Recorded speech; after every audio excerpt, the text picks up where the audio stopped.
बागेश्वर धाम के धीरेन्द्र कृष्ण शास्त्री इन दिनों गुजरात में हैं और इस दौरान सूरत में उन्होंने एक बार फिर हिंदू राष्ट्र का नारा बुलंद किया।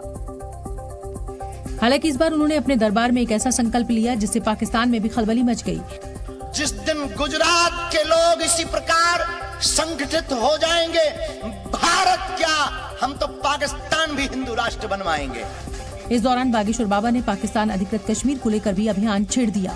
अब बहुत जल्दी इस यज्ञ के प्रताप से गुरुदेव भगवान के संकल्प से वो पीओ की वाली भूमि भी आंचाओ कछु दिन में जौन देश है बगल वारो वही न जय जय हो जाए।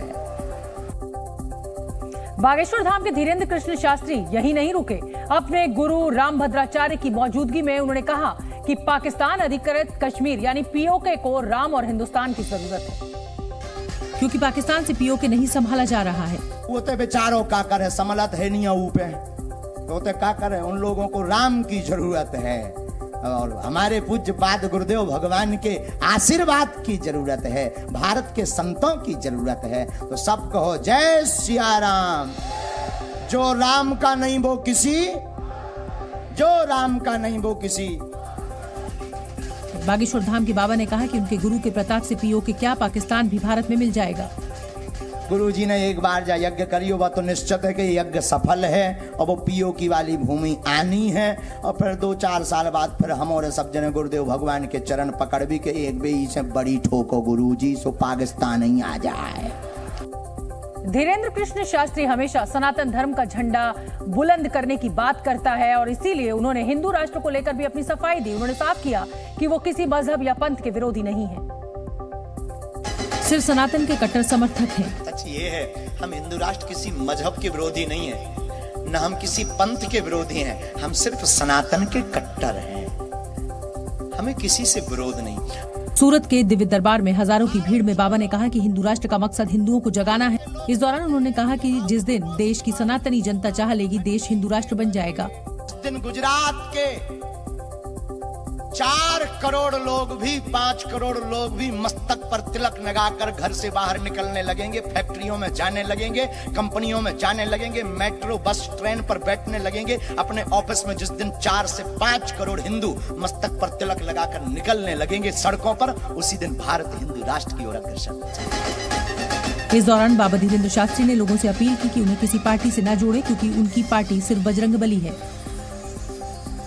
पाकिस्तान में जारी आर्थिक मंदी की आंच अब विदेशों में मौजूद पाकिस्तानी दूतावास और उच्चायोगों तक भी पहुंचने लगी है। दिल्ली में पाकिस्तान उच्चायोग की बदहाली इसकी गवाही दे रही है, क्योंकि आर्थिक तंगी से जूझ रहे पाकिस्तान ने दिल्ली स्थित पाकिस्तान उच्चायोग के स्कूल को बंद कर दिया है। हम आपको बता दें कि सूत्रों के हवाले से खबर है कि पाकिस्तान हाई कमीशन के पास स्कूल में पढ़ाने वाले टीचर्स को सैलरी तक देने के पैसे नहीं है।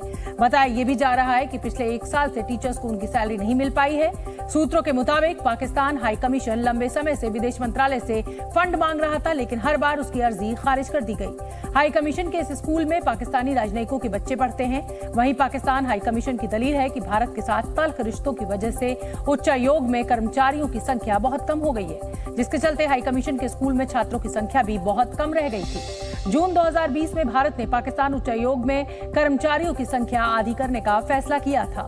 साथ ही इस्लामाबाद में स्थित भारतीय उच्चायोग में तैनात कर्मचारियों की तादाद भी आधी कर दी गई थी। रविवार को जंतर मंतर से नए संसद भवन की तरफ प्रदर्शन करने जा रहे पहलवानों की पुलिस से झड़प के बाद अब उन पर कानूनी कार्रवाई भी की गई है। जानकारी के मुताबिक दिल्ली पुलिस ने पहलवानों समेत 109 लोगों पर एफआईआर दर्ज की है, जिसमें दंगा फैलाने, सरकारी काम में बाधा डालने जैसे आरोप शामिल हैं। दिल्ली पुलिस की तरफ से दर्ज की गई इन धाराओं में 7 साल तक जेल जाने की सजा का प्रावधान भी है। पुलिस ने जो केस दर्ज किया है उसमें कई पुलिसकर्मियों के घायल होने, उनके साथ मारपीट करने और धारा 144 के उल्लंघन का आरोप शामिल है। पूरे कानून का वो देखते हुए ही एक्शन लिया गया है और इसमें नई दिल्ली डिस्ट्रिक्ट है वह इस पर एक्शन ले रहे हैं, तो जो भी एक्शन बनेगा वह किया जाएगा। दिल्ली पुलिस की तरफ से ये भी साफ कर दिया गया है कि पहलवानों को आगे जंतर मंतर पर प्रदर्शन की इजाजत नहीं दी जाएगी। अगर वो कहते हैं कहीं और प्रोटेस्ट करने के लिए तो उनको परमिशन दी जा सकती है किसी और जगह के लिए, लेकिन जंतर मंतर पर उनको बैठने की परमिशन नहीं दी जाएगी। दिल्ली पुलिस के मुताबिक प्रदर्शन को लेकर जो कानूनी शर्तें थी उसका पहलवानों ने पालन नहीं किया। यही वजह रही कि पुलिस ने जंतर मंतर पर पहलवानों के धरने को पूरी तरह से खत्म कर दिया। उनके सामान को भी वहां से हटा दिया गया, जिसके बाद पहलवानों को वहां से जाना पड़ा। इसके साथ ही जंतर मंतर पर जहां पहलवान धरना दे रहे थे, वहां भारी तादाद में पुलिस और अर्धसैनिक बल के जवानों को तैनात कर दिया गया। सुरक्षा को ध्यान में रखते हुए वहां धारा 144 लगा दी गई और बैरिकेड के जरिए रास्तों को बंद कर दिया गया। जंतर मंतर के चारों ओर केंद्रीय अर्धसैनिक बलों की तैनाती की गई है, जिसकी वजह से आज कोई भी यहाँ पर अपनी उपस्थिति दर्ज न करा सके। इस बीच पहलवान साक्षी मलिक ने आरोप लगाया कि उनके प्रदर्शन को जबरन दंगे का नाम दिया गया। देखो, वो तो सब फोटोज वीडियोस में प्रूफ है कि इतनी सारी फोर्स के बाद एक महिला के ऊपर जब 20-20, 30-30 कांस्टेबल्स फोर्स लगी हुई है, तो हम कहाँ का दंगा फसाद कर सकते हैं। हम सिर्फ अपने आप को रोकने की कोशिश कर रहे थे कि प्लीज मत बे लेके जाओ। रविवार को नई संसद के सामने महिला महापंचायत बुलाई गई थी, जिसमें पहलवानों के साथ मौजूद उनके समर्थकों ने नई संसद भवन की तरफ मार्च निकाला और इसी दौरान उनकी पुलिस के साथ झड़प हुई थी, जिसमें पुलिस ने जबरन आगे बढ़ रहे प्रदर्शनकारियों को रोकने की कोशिश की, साथ ही कई लोगों को हिरासत में भी ले लिया। हालांकि शाम होने से पहले सभी महिला पहलवानों को पुलिस ने रिहा भी कर दिया था, लेकिन तब तक इस मुद्दे पर सियासत तेज हो गई। पहलवानों के समर्थन में विपक्षी दलों ने केंद्र सरकार को घेर लिया और बेटियों के अपमान का आरोप लगाया। समाजवादी पार्टी के अध्यक्ष अखिलेश यादव ने बीजेपी के बेटी बचाओ बेटी पढ़ाओ के नारे पर निशाना साधा।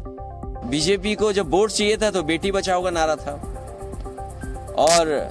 और जब वोट मिल गया उसके बाद उन्हें अपमानित कर रही हैं लोग। ये बेटियां और इस देश की नारियां और इस देश की खासकर महिलाएं इस अपमान को भूलेंगी नहीं।